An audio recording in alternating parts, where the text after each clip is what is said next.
kuchyni v mražáku ve spodní polici. Mám tchýninu hlavu s údivem na líci, leží tam v pokoji už nějaký ten pátek, denně slavím svátek. Upadla jí hlava v půlce věty holí, že prý moc nasávám, to mě teda bolí. Pořád mi tvrdila, že žiju moc draze, až ve mně bouchly saze. Jedovatá ústa zmlkla v půlce věty, trup bez hlavy zůstal mávnutí mačety.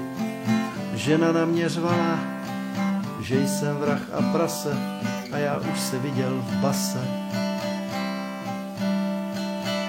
Jedovatá ústa zmlkla v půlce věty, trup bez hlavy zůstal mávnutí mačety. Žena na mě řvala, že jsem vrah a prase, a já už se viděl v base. V kuchyni v mražáku v zachovalém stavu, přiznávám bez tlaku, mám tchýninu hlavu, vedle ní leží hlava její dcery, byly to mé geny. Možná se budete ptát, co je s těmi těly. Já nebudu vám vůbec hlát tchýně knedlík zelí. Váš pohled se zdá vyplašen, tak zvu vás na trochu guláše. Jedna mě štvala, druhá mi zahýbala, teď ze mě mají kanibala.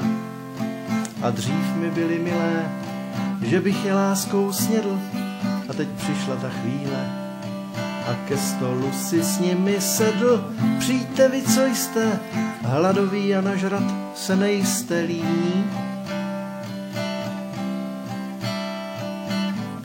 Chtěl bych se s vámi podělit o ex-manželku a tchýni,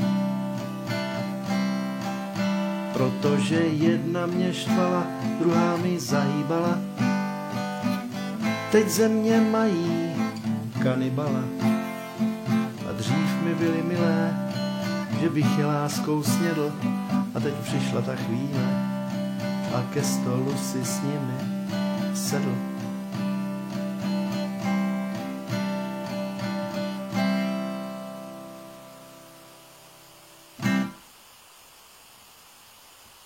Tebe nesežerem, neboj.